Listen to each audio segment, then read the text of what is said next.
Welcome to the Reclaim Leader podcast. I'm Jason Tucker. And I'm Jesse Skiffington. We're two pastors in the trenches who are passionate about church health for greater gospel impact. We share the ups and downs of ministry, strategies that worked for us, and some that didn't. Best practices and practical tools for church leadership. The goal, to help all of our churches flourish. Let's get started. See another sunrise, sing a little song. And we are back, Jesse, episode 380. It's a nice round number, right? 380 episodes in. And maybe we have a few more things to say. I don't know. It seems like every single week when we hit record, the before we hit record's getting longer and longer. I know. That was a good 25-minute little check-in, talking life, talking shop, talking church. It's so good, though, Jason. I hope everybody has a relationship like this in some way, where you can just really talk about what's going on and get it out there and try to figure stuff out. Because, I mean, we got some things that are going really well, and I know you guys do too, but we're also feeling our way through the dark on some issues and topics and trying to be faithful. And it's tough ministry in the trenches, man. We're making it happen. It is. And I don't know if I know, Jesse, you accepted full Doge in your church, and now you're asking every employee, well, what did you do this week? Yeah, can you imagine that kind of accountability infrastructure? Oh my gosh, yeah. And listen, we're not a political podcast, and so I just the act itself, it must be really harrowing for the employees who are going to be getting this. Okay, report what you did this week. Yeah. Challenging times for sure. Yeah, right. But maybe that's a good segue into what would it look like to sort of have an honest audit of how we're doing with the next generation. Mm-hmm.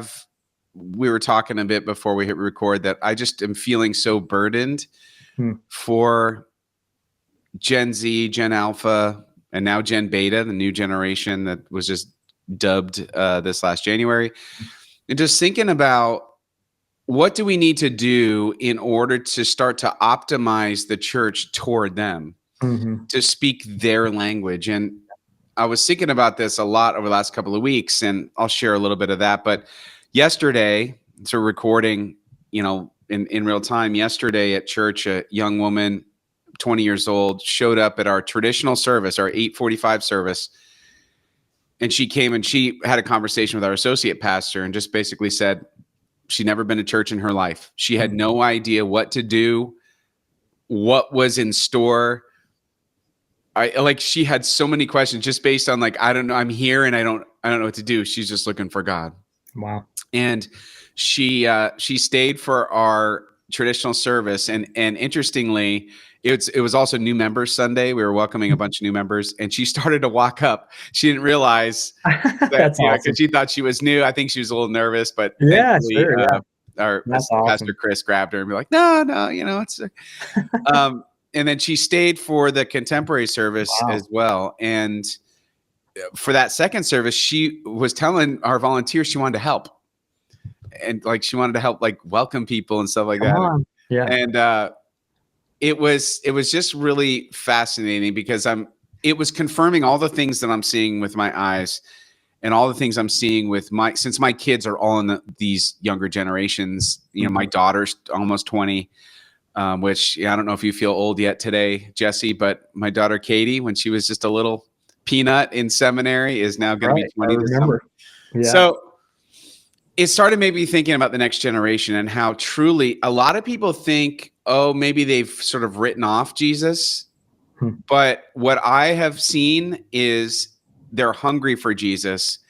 And in fact, they have all the data says they have a really positive view of Jesus. They just don't know how to get there. They don't know about Jesus. They have a high view of him, but they don't really understand him. And we saw that in all of Barna's research, that they're the spiritually open generation, Gen Z. They are more open to Jesus than previous generations.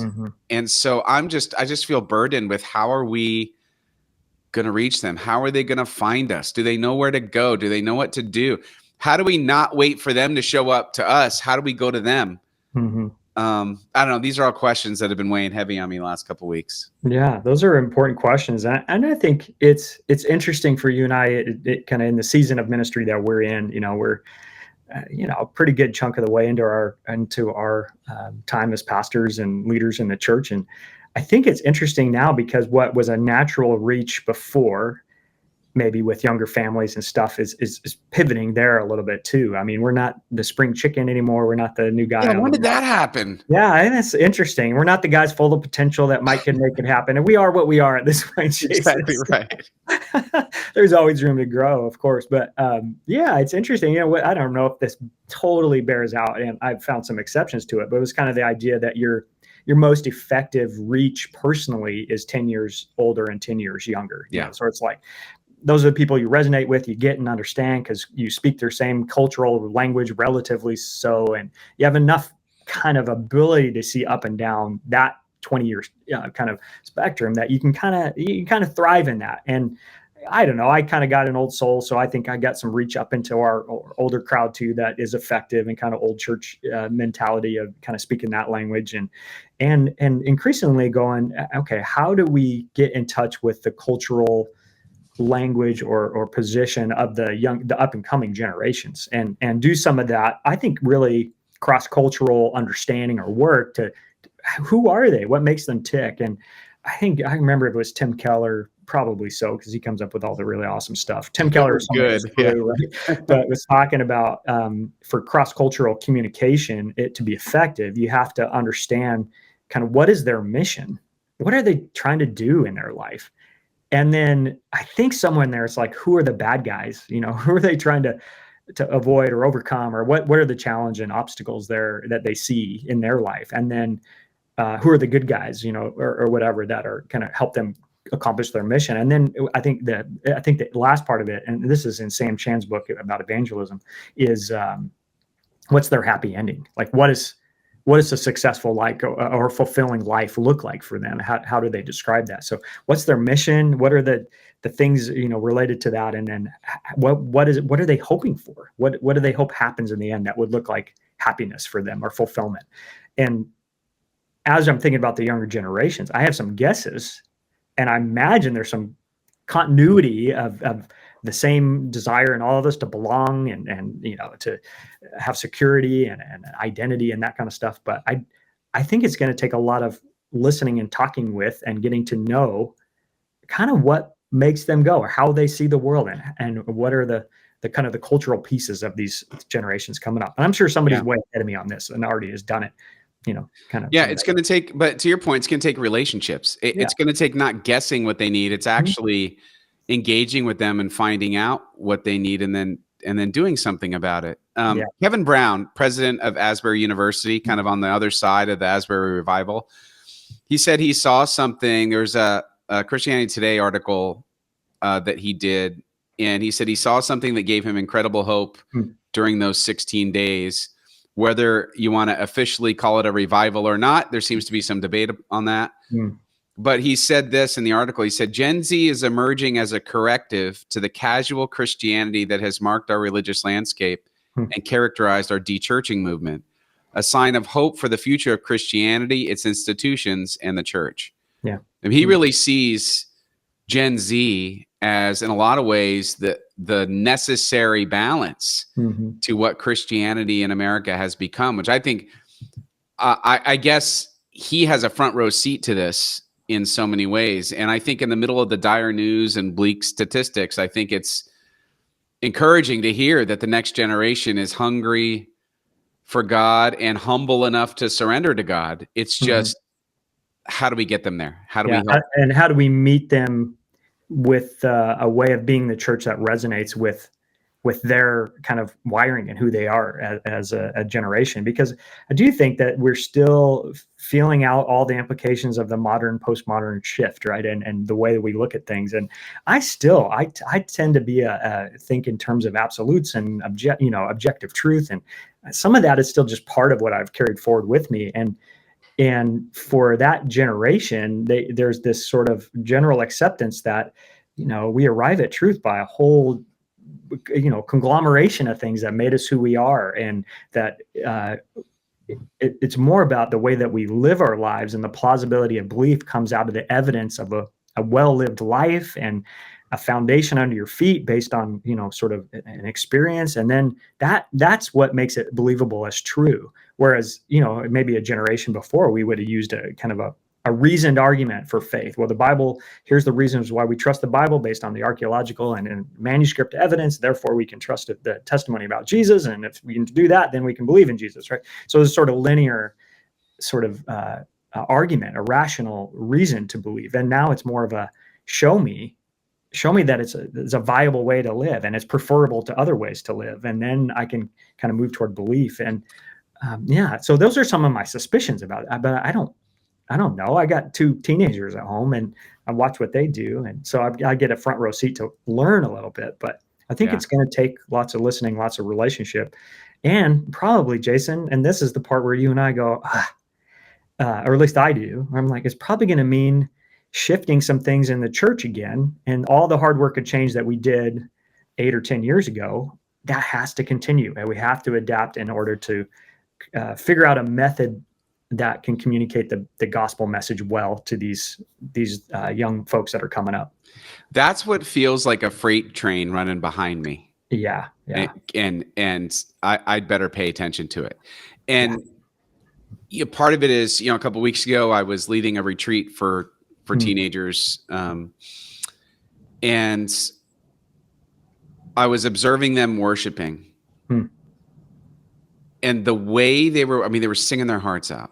And they were so into it. But the style is just a little different than what we do at church. And their song preferences are different than what we usually do at church. And it just made me start thinking, even like the way the band was mixed and the way that they arranged the songs and the way that they like to bounce between songs and linger in that moment.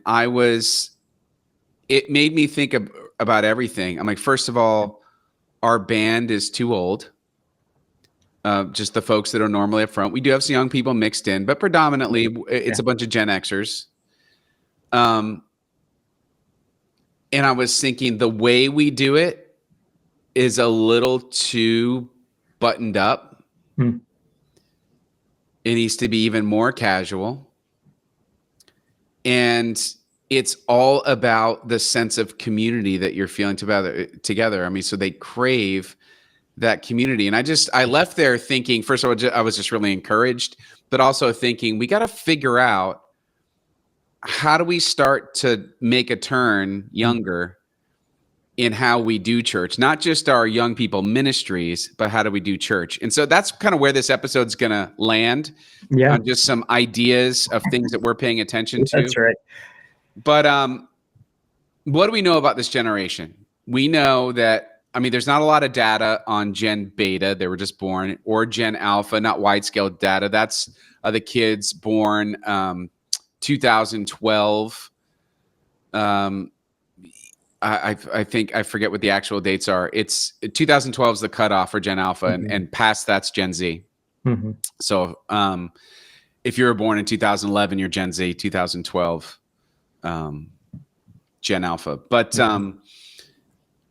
what I've noticed between these I have these generations both in for my own kids, daughters firmly in Gen Z. My son Jason is the younger side of Gen Z, and then my son Jacob is Gen Alpha, older side of Gen Alpha. And functionally, there's not a lot of daylight between them as far as how they interact with the world. So I think if we just say Gen Z for now, it sort of covers it. And what do we know about Gen Z? We know that they are, according to the Barna research, they are spiritually open. They are digital natives. They're visual learners. And they crave community. Those are some of the big touch points of what they need. And as the Kara Powell book, Growing Young, what they point out is what these kids, Gen Z, is looking for are the answers to the same 3 questions we all ask in our life. But these are the questions we have to pay attention to. Questions about identity, belonging, and purpose. So these are the things that keep them awake at night. Who am I? Where do I fit in? What difference do I make? And it's not like, and they're so accustomed to finding answers informationally. They have that at the touch of their lock screens, right? They don't need the information. They need interpretation and application from the church. Mm-hmm. So practically speaking, what does that mean? I know you guys were thinking about, even before we hit record, you were talking a bit about what you're thinking about right now with the next generation. And I don't know if you just share a little bit. Yeah, I'll share some. I think one thing that I've noticed is it's going to be a high contact kind of situation, right? Where if those are the things that need to happen, and what does the gospel mean for my real life and the way it is, and I can access the information, but now I need to apply it. I think that's a really helpful framework as we go into conversations. What does this mean for my life? I think is a really important question. But for us, we've seen this really healthy, dynamic influx of young families and enjoying it's awesome to see all these kids running around and doing all that. And yet wondering about how the discipleship handoff is going to go. Are we going to be able to really cultivate and foster a community of discipleship and disciple making that helps them mature and deepen and become the next generation of leaders for the church and the next generation of people who are lifelong followers of Jesus and all of that? And I kind of look around and I feel something of an urgency, Jason, because I noticed that 10 years have gone by in a blink, right? And your Gen X band that 10 years ago was probably just fine and relevant and close enough. Yeah. Now is 60 years old, or some of them are, or whatever, or maybe a little more and a little less. And it's like, whoa, how we weren't iterating and adapting enough along the way, or I don't know. But I'm kind of looking at that, and we have out here where we are, Weyerhaeuser headquarters was in our community for a ton of years. And so a lot of Weyerhaeuser families and executives and things like that. And so our older crowd is a lot of retirees from Boeing and Weyerhaeuser and some of those things. And I look at the timeline, and 10, 15 years ago, these folks were still leading in the church, still kind of navigating and running the ship and that kind of thing. And now they're coming toward the final seasons of life. And there's something of a Gen X gap in leadership, I would call it. There's some, but not a ton. And then we get this whole generation coming up. And are we ready to disciple them in a way that helps hand things off to them? And that's where I still have questions. How are we going to do that well? And what's it going to look like? So it's an open question for us that we're trying to sort out. Yeah. And I think sometimes it leads to, it shows that, again, we need to adapt and continue to change and iterate. But also, I think sometimes there's competing visions within that of how to best do that. Yeah. And because I don't know that we've all quite landed on an idea that we go, that's it. That's what we're going to try to do here. Yeah. So here's some ideas, and depending on what sort of church you're in, you may be in a church where you have a lot of young people, or a church where you have none. We're all probably somewhere in between. But these are some things that we're thinking through. The first thing is there's a tension you have to walk.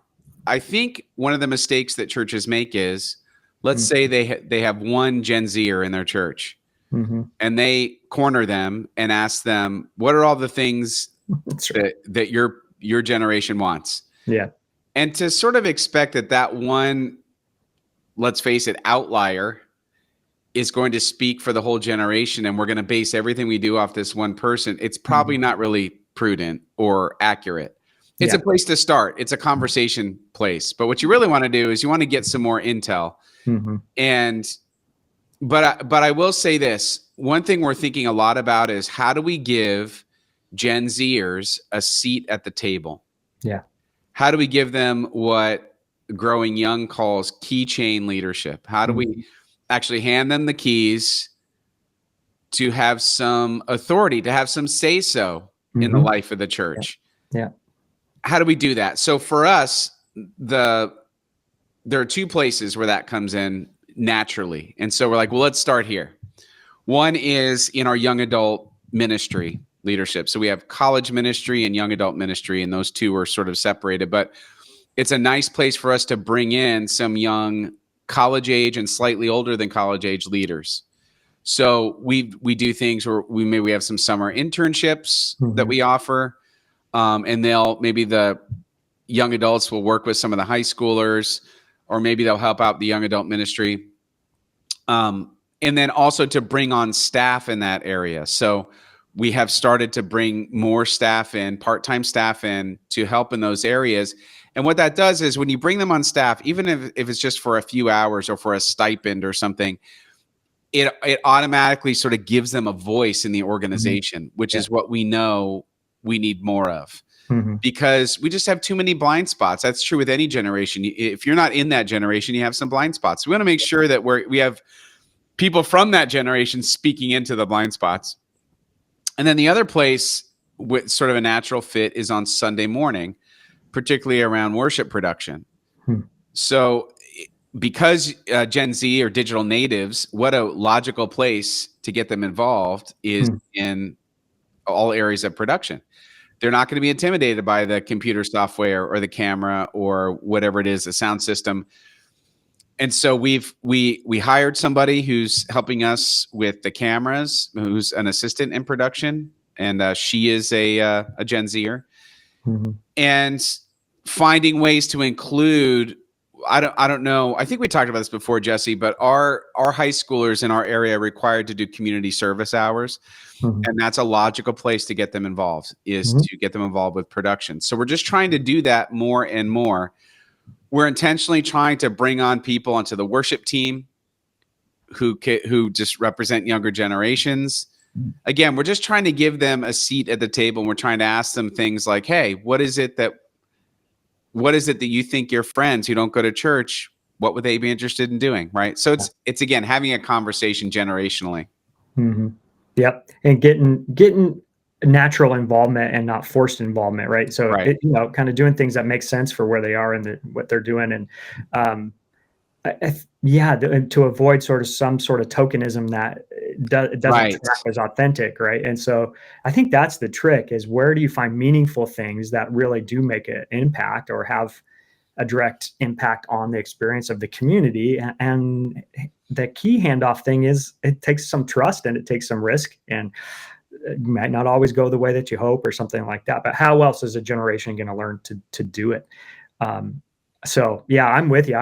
Even as you're talking, I'm kind of brainstorming. I'm going, what's this going to look like? How can we do that more effectively? And we have, I think, as we're talking about our volunteer systems and the challenges of finding enough and all that. And the same people have been leading the charge in a lot of areas for a long time. And we've relied on it. So how do you hand things off? And I don't know. So I have lots of questions and less answers, but I like where your head's at. How do we find natural points of inclusion and leadership, and worship is a great place to start with that. Yeah.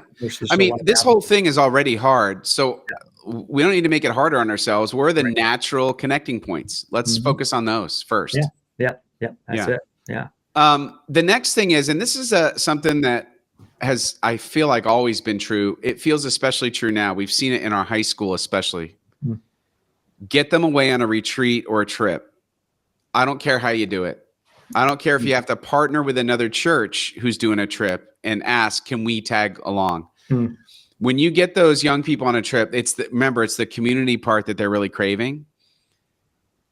They are going to build such a tight bond that it's then reinforced digitally. Yeah. So then they're keeping up on Snapchat and they're staying connected and everything. And that's how you can start to form a community of young people. But it's getting them away for that thing that's going to have a spiritual impact and a chance for them to build some friendships. Sure. I feel like trips and retreats, they've always been a huge tool in the toolbox. It feels even more so now. Yeah. And I'm just, I got 2 boys who just came back from a retreat this weekend, and just them talking about their experience and hanging with the other people on the trip. It's just, these are the things that keep them tethered when their school life gets crazy. Yep. Yeah. So I don't know. I feel like that's not an impossible ask for churches. No. Well, and tell us a little more about your retreat. So it's just your church only kind of getaway for the high school? This particular one was a plug and play. So a retreat place does the same winter retreat every year. It's open to high school and middle schoolers, and we just go. So we don't do any of the content. So they do all that. Facilitate the sign up, get your kids to the camp. That's exactly right. Yeah. And then we have a couple during the year that we do that are smaller, but this is a big one we do that. Yeah.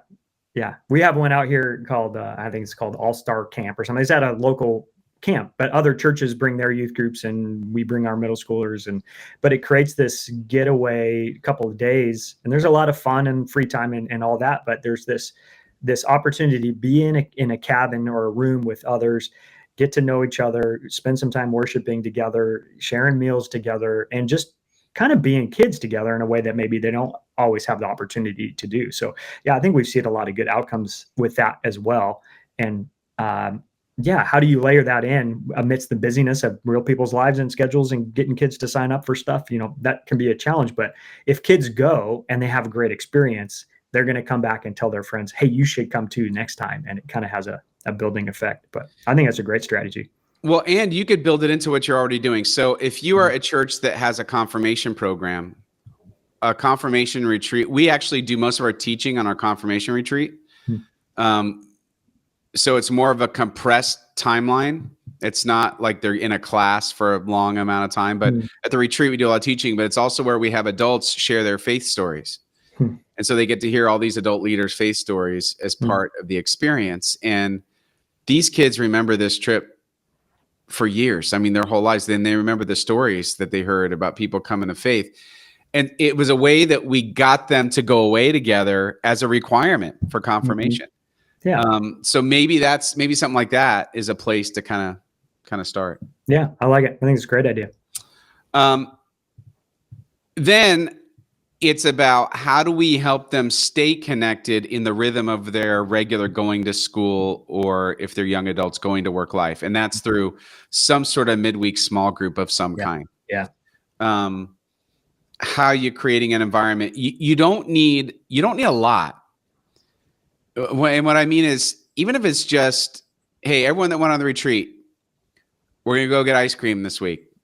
I mean, it doesn't have to be some crazy, amazing, inventive idea. They just give them an excuse to get together. And if you can, around that, wrap a little content around it. Yeah. You don't even have to do the content every time. You could just say, hey, we're going to pray for each other. Like, we're going to get ice cream and pray for each other.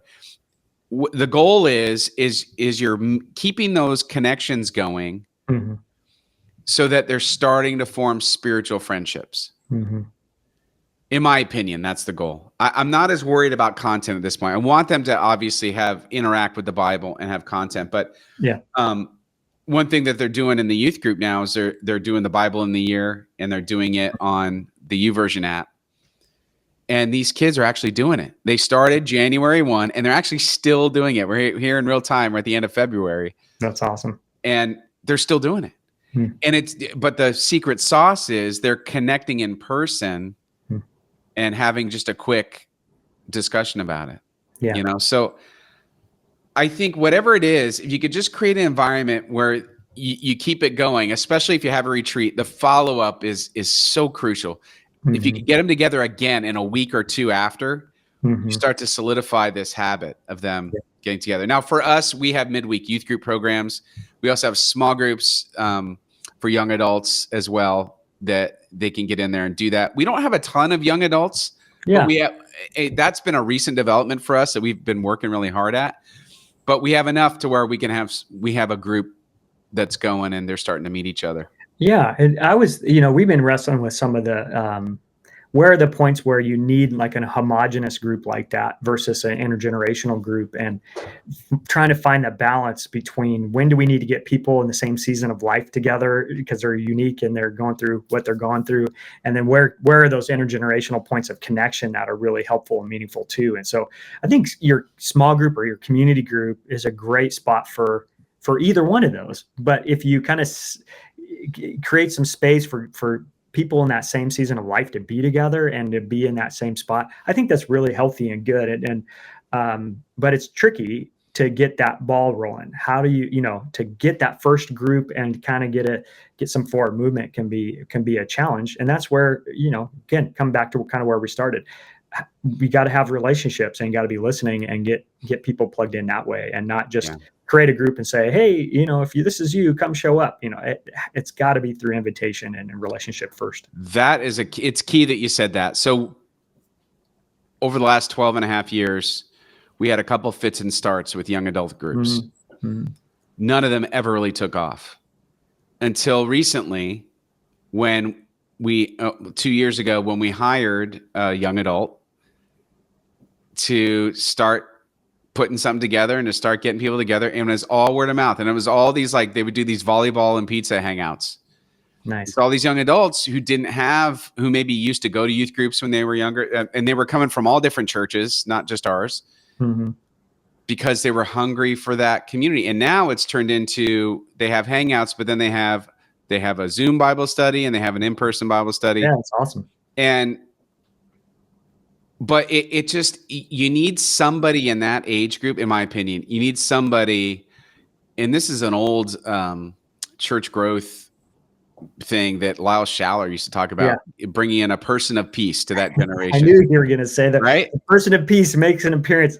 I like it. It's the language we understand. It is. So you just need a bridge builder. You need somebody in that generation who could speak that generational language and be the liaison. You need a galvanizer, a catalyzer of that community that can kind of build the bridge across and understand some of the, has the maturity to do that in a way that understands the dynamics of an intergenerational community as well. So that's where, be praying for a person like that to come along, that you can say, hey, here's the vision. And I don't even have any answers. I just know this is something that we need to do. We got to figure out how to help the next generation find Jesus. So can you help us do that?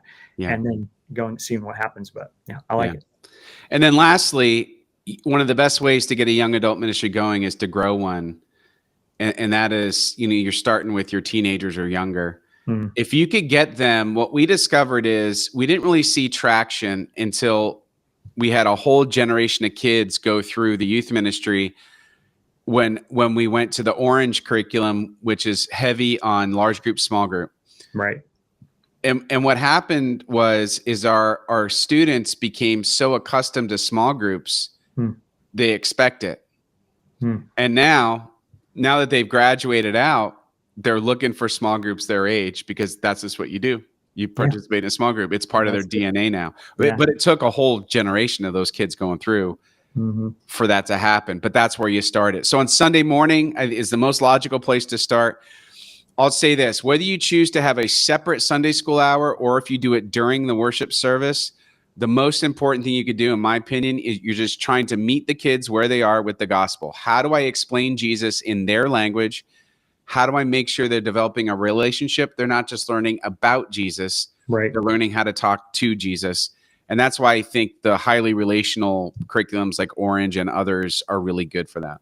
Yeah. Do you guys do other kinds of groups or classes on Sunday? Where do you layer that kind of stuff in? We have hardly any adult classes on Sunday mornings. So you're primarily out during the week doing out small during group the week. stuff, right? Yeah, and I think that's another thing for churches to sort out is Sunday morning a time for groups. If you have one worship service, do you do kind of bring in a more of a groups hour for people to kind of get the ball rolling? I think there's a lot of ways to tackle that. That's where the fun of creativity for your particular church comes in. Yeah. But creating those environments for young people, for kids all the way through high school, to kind of orient them towards life in community and groups. And then for the people that are maybe you're trying to reach, is there something you can do to begin to build a community around that young adult demographic? And that's probably going to look different in every place because of where you are and who's around you and all that kind of thing. But I think that's where the fun of ministry, getting to be creative and think how could we make this work, and Lord, what would it look like for us to do that, and what would need to be true if we were reaching the next generation. So it's such an important conversation, Jason, and I feel like it's just like the tip of the iceberg, and we kind of know what we don't know, and we know some things that probably make us just a little bit dangerous and not but we're still figuring out. I mean, this is like it is the responsibility of every generation of leaders to among the responsibility is faithfulness to your call and to the people that you're reaching now, but also to pass that baton on and make sure that the continuity of the community goes on. So I like it. I'm sure we'll be back on this topic again. I know we will, because we're trying to figure it out. That's right. But just trying to kind of close with this. In the church, think about this. This is crazy. There are theoretically seven living generations that span 100 years. So you could have somebody born in 1925 sitting next to a baby that was just born in 2025. Yep. I can't think of any other institution where that's true or where that's even possible. Yeah. And the question is, are we able to communicate that distance with the gospel? And man, it's just going to take work. It is. And yet what's amazing is the gospel is cross-cultural. It spans not only age demographics and the cultural demographics in our world. It is universally applicable. And how do we talk about it in a way that is accessible then to each generation and the folks we engage with? And yeah, I just had a really visual reminder of this. This new couple came and they had their, I think, 3 or 4 month old infant with them in the service because they weren't quite ready for the nursery handoff. You know how that goes. But they came to our early service, which is our more mature crowd, we'll say. And, the people that were youngish in their old age when I started, who are now not so youngish in their old age anymore. And anyway, but they were there, and it was exactly that picture of here's this infant sitting in a room with, people anywhere from 55 to probably 85, maybe a few outliers that are older than that. And what a picture of what we hope to see happen more and more is just, and then finding ways for that young family to connect with others that are like them, but also be around all this whole generation of grandparents that can love them well. And anyway, it's just, that's what we're after. And it takes a lot of creativity and prayer and thoughtfulness to pull it off. So anyway, glad to be in the conversation with you. I feel like we had some beginnings of answers here and lots of questions. We're really good at beginnings of answers. Yes, we sure are. But honestly, I think the best thing to help one another as pastors do is how we make sure we're asking the right questions. That's right. Because our answers are all going to be different depending on our context. That's so true. Good questions and thoughtful questions maybe is a better way to put it. But that really seek to understand what we're trying to get at. And then that's where the answers begin to open up in cool ways. But yeah, awesome, man. I love getting into it. All right, everyone. Hey, thanks so much for listening. If you want to reach out to Jesse or I, just you can email us, Jason or Jesse at reclaimleader.com. You can also do that on our website. There's a place for you to fill out a little form if you have something you want to talk about. We encourage it. We love talking to folks. And again, our whole goal here is to help pastors lead flourishing churches. Like, we just want churches to be as healthy as possible, as many as possible. And if we could be a part of helping pastors think through that stuff, then man, we feel really blessed to get the chance to do that. So thanks everyone for listening. As we always say, ministry is hard. It is so much better when we do it together. Take care.